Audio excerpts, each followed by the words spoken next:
Welcome to Kimberly's Bookshelf. Let's get a book off my shelf and read. If you like this page, don't forget to share, like, and subscribe. If you want me to read a certain book, please comment in the section below. Hi, today we're reading The Lorax by Dr. Seuss. It's an earth-friendly book printed on recycled paper. And it's from the Lorax Project, it says. Here we go. What do you think that is?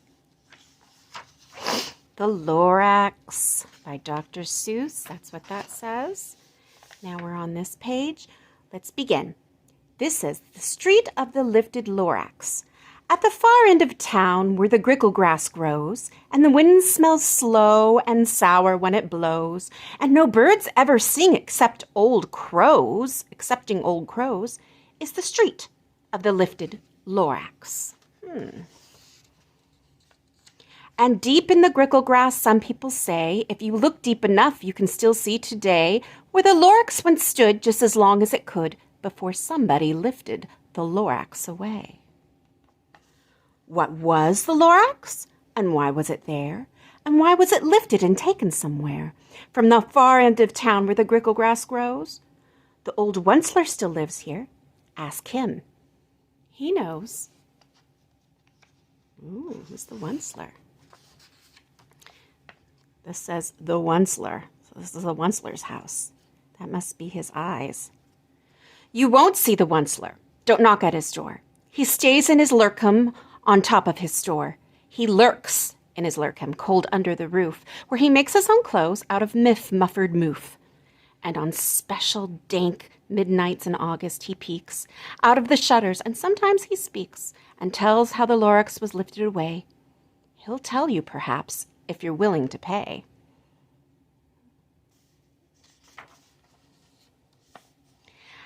On the end of a rope, he lets down a tin pail, and you have to toss in 15 cents and a nail, and the shell of a great-great-great-grandfather's snail. So he's putting in the stuff. Then he pulls up the pail, makes a most careful count to see if you paid him the proper amount. There he is.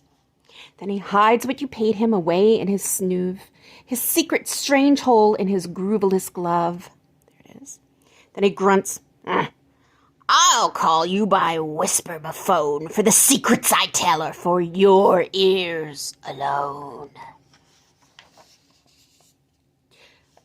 Slurp. Down slurps the whisper-mophone to your ear, and the old Onceler's whispers are not very clear, since they have to come down through a snurg jelly hose, and he sounds as if he had smallish bees up his nose. Now I'll tell you, he says, with his teeth sounding gray, how the Lorax got lifted and taken away. It all started way back, such a long, long time back.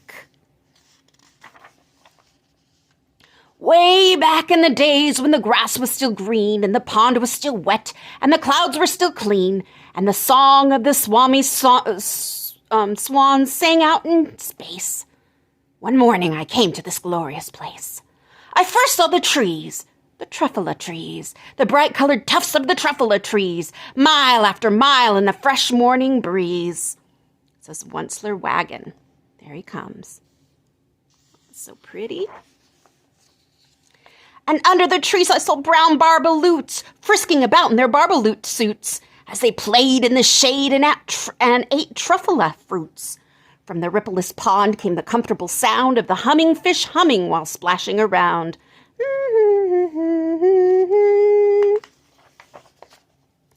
But those trees, those truffula trees. All my life I'd been searching for trees such as these. The touch of their tufts was much softer than silk, and they had the sweet smell of fresh butterfly milk. There he is. I felt a great leaping of joy in my heart. I knew just what I'd do. I unloaded my cart. Look. In no time at all, I had built a small shop. It says the Oncelers. Then I chopped down a truffula tree with one chop. And with great skillful skill and with great speedy speed, I took the soft tuft and I knitted a thneed. The instant I'd finished, I heard a gazump. I looked. I saw something pop out of the stump of the tree I chopped down. It was sort of a man. Describe him, that's hard. I don't know if I can. He was shortish and oldish and brownish and mossy, and he spoke with a voice that was sharpish and bossy. Mister, he said with a sawdusty sneeze, I am the Lorax. I speak for the trees. I speak for the trees have no tongues, and I'm asking you, sir, at the top of my lungs. He was very upset as he shouted and puffed, What's that thing you've made out of my truffula tuft?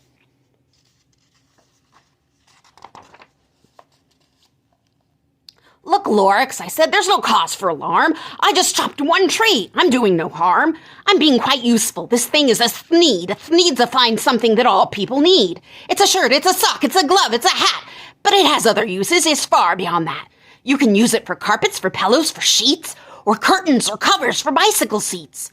The Lorax said, Sir, you're crazy with greed. There is no one on earth who would buy that full thneed.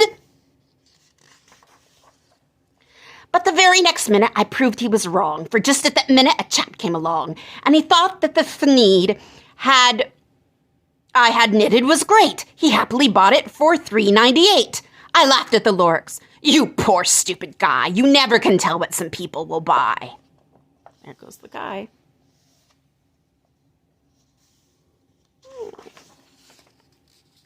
I repeat, cried the Lorax, I speak for the trees. I'm busy, I told him. Shut up, if you please. I rushed across the room and in no time at all built a radio phone. I put in a quick call. I called all my brothers and uncles and aunts and I said, Listen here, here's a wonderful chance for the whole Onceler family to get mighty rich. Get over here fast. Take the road to North Nitch. Turn left at Weehawken, sharp right at South Stitch.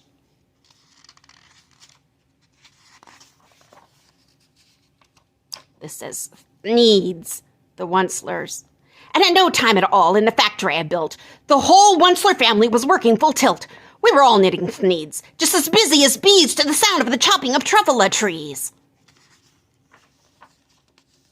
Then, oh, baby, oh, how my business did grow. Now chopping one tree at a time was too slow. So I quickly invented my super axe hacker, which whacked off 4 truffula trees at one smacker. We were making thneeds 4 times as fast before, and that Lorax, he didn't show up anymore. This is thneeds. But the next week he knocked on my new office door. He snapped, I'm the Lorax who speaks for the trees, which you seem to be chopping as fast as you please. But I'm also in charge of the brown barbaloots, who played in the shade in their barbaloot suits, and happily lived eating truffula fruits. Now, thanks to your hacking my trees to the ground, there's not enough truffula fruit to go round, and my poor barbaloots are all getting the crummies because they have gas and no food in their tummies. Oh, that says the Onceler-in-Chief Private needs. Oh, poor barbaloots. They love living here, but I can't let them stay. They'll have to find food, and I hope that they may. Good luck, boys, he cried, and he sent them away. I, the Onceler, felt sad as I watched them all go, but business is business, and business must grow, regardless of crummies and tummies, you know. I meant no harm. I most truly did not. But I had to grow bigger, so bigger I got. I biggered my factory, I biggered my roads, I biggered my wagons, I biggered the loads. Of the thneeds I shipped out, I was shipping them forth, to the south, to the east, to the west, to the north. I went right on biggering, selling more thneeds, and I biggered my money, which everyone needs. It says, you need a thneed. Thneeds. Thneeds. You need a thneed. You need a thneed. This is north, west, south. Oh, my. Then again he came back. I was fixing some pipes when the old nuisance Lorax came back with more gripes. I am the Lorax, he coughed and he wheezed. He sneezed and he snuffled, he snargled, he sniffed. Onceler, he cried with a crefulous croak. Onceler, you're making such smogulous smoke. My poor swami swans, why they can't sing a note. No one can sing who has smog in his throat. Oh, this is Pipe House. This is Thneeds, and this says, you need a thneed. And so, said the Lorax, please pardon my cough. They cannot live here, so I'm sending them off. Where will they go? I don't hopefully know. They may have to fly for a month or a year to escape from the smog you've smogged up around here. What's more, snapped the Lorax. His dander was up. Let me say a few words about Guppity Glup. Your machine chugs on day and night without stop, making gluppity glup, also sloppity slop. And what do you do with this leftover goo? I'll show you, you dirty old Onceler man, you. Ooh, that does look messy. Ooh, really messy. You're glumping the pond where the humming fish hummed. No more can they hum, for their gills are all gummed. So I'm sending them off. Oh, their future is dreary. They'll walk on their fins and get woefully weary in search of some water that isn't so smeary. And then I got mad. I got terribly mad. I yelled at the Lorax, now listen here, Dad. All you do is yap, yap, and say bad, bad, bad, bad. Well, I have my right, sir, and I'm telling you, I intend to go on doing just what I do. And for your information, you Lorax, I'm figuring on biggering and biggering and biggering and biggering, turning more truffle trees into thneeds, which everyone needs. And at that very moment, we heard a loud whack. From outside in the fields came a sickening smack of an axe on a tree that we heard the tree fall, the very last truffle tree of them all. Oh, no. Look at there. There's nothing left. It says thneeds. You need sneed. You need a sneed. No more trees, no more thneeds, no more work to be done. So in time, my uncles, aunts, everyone, all waved me goodbye. They jumped into my cars and drove away under the smoke-smuggered stars. Now all that was left beneath the bad-smelling sky was my big empty factory, the Lorax, and I.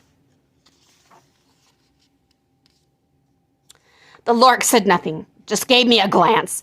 Just gave me a very sad backward glance as he lifted himself by the seat of his pants, and I'll never forget the grim look on his face when he hoisted himself and took leave of that place through a hole in the smog without leaving a trace. And all that the Lorax left here is this mess, was a small pile of rocks with the word, unless. See, it says unless. Whatever that meant, well, I just couldn't guess. That was long, long ago, but each day since that day, I've sat here and worried away. Through the years, while my buildings have fallen apart, I've worried about it with all of my heart. But now, says the Onceler, now that you're here, the word of the Lorax seems perfectly clear. Unless someone like you cares a whole awful lot, nothing's going to get better. It's not. So, catch, calls the Onceler. He let something fall. It's a truffle seed. It's the last one of all. You're in charge of the last of the truffle seeds. And truffle trees are what everyone needs. Plant a new truffle. Treat it with care. Give it clean water and feed it fresh air. Grow a forest. Protect it from axes that hack. Then the Lorax and all of his friends may come back.